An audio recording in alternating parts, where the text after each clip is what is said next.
বন্ধুরা কেমন আছেন সবাই? আমার লাইফ অ্যান্ড কার চ্যানেলে আপনাদের সবাইকে স্বাগত জানাই। আজকে রান্নাঘরে ঢুকে দেখি বোন পুরো দই বড়া বানিয়ে রেডি করে ফেলেছে। কালকে ডালগুলো ভিজিয়ে রেখেছিল রাত্রে, আজকে দই বড়া বানিয়েছে। খুব ভালো বানায় দই বড়াটা।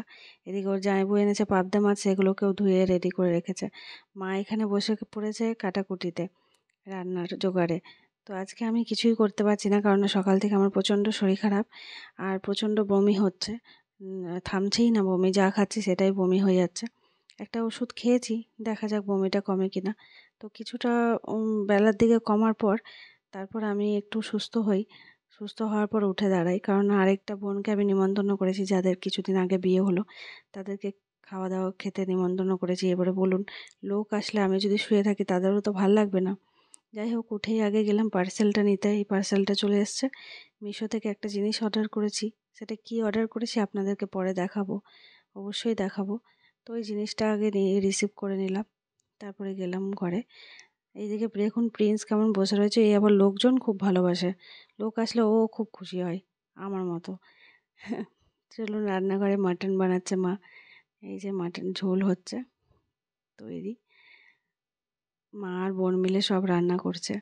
এখানে বসে বসে সব গল্প চলছে দেখুন, ভাই আর বোনের বর আর আরেকজন ভাই, বোনের ছেলে, সব গল্প করছে। এখানে বোন আর মা মিলে রান্নাতে ব্যস্ত। পুরো দায়িত্বটা রান্না বান্না সব ওরা দুজন নিয়ে নিয়েছে। সত্যি কথা বলতে আরেকটা বোন হেল্প করে দিয়েছিল, আর এরা দুজন করেছে বলে সত্যি পারলাম। নাহলে আজকে যে কি হতো কে জানে। আমি একদম শরীরটা নিয়ে দাঁড়াতেই পারছি না। বেলার দিকে একটু ঠিক হলাম। তারপর একটা গিফট এনেছিল আমার হাজব্যান্ড, সেটা আমি নতুন জামাইকে দিলাম। ওর দেখি কেমন লাগে। বললো তো ভালো হয়েছে, জানি না ওর কেমন লেগেছে, তবে বললো তো ভালোই হয়েছে। আর জিনিসটা আমারও বেশ ভালো লাগলো, কালারটাও খুব সুন্দর আর কটন পুরোটাই। পাঞ্জাবি দিলাম গিফট। বোনকে যেহেতু আইবুড়ো ভাতে দিয়েছি, তাই এবারে বোনের বরকে দিলাম, জামাইকে, নতুন জামাইকে আমাদের। লোকজন আসলে কিন্তু খুব মজা লাগে, তাই না?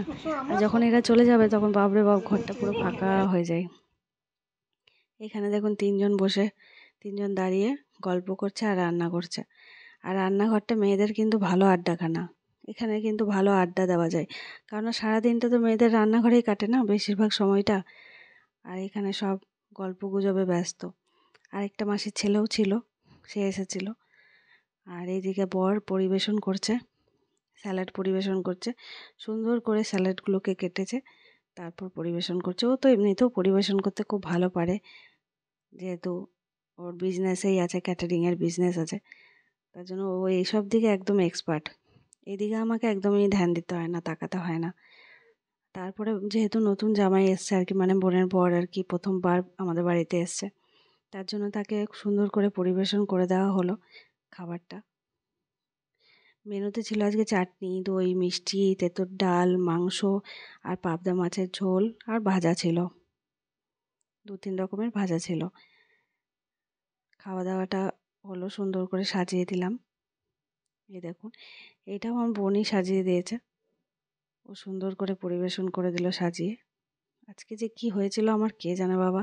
এত গরম লেগে, আসলে এত গরমটা হুট করে পড়েছে তো, পুরো গরমটা লেগে গেছে। ঘরে ঘরে এখন পেটের প্রবলেম চলছে, তাই আমারও একটু হয়ে গেছিলো।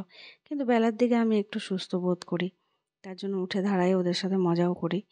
সবাই আগে ওদেরকে, ছেলেদেরকে খেতে দিয়ে নিলাম, কারণ এরপর আমরা সবাই বসবো।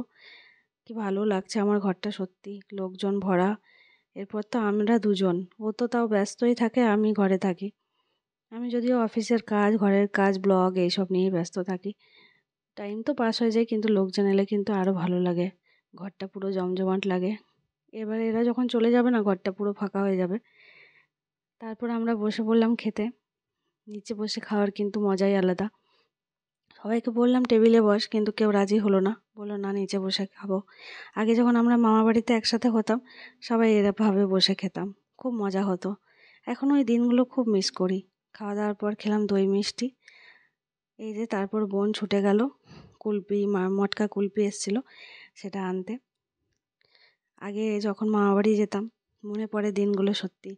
মামাবাড়ি গিয়ে আইসক্রিম আসতো যখন, সবাই ঘুমাতো, আর কেউ একজন আইসক্রিমটা কিনতো, কিনে মুখে লাগিয়ে সবাইকে জাগিয়ে দিত।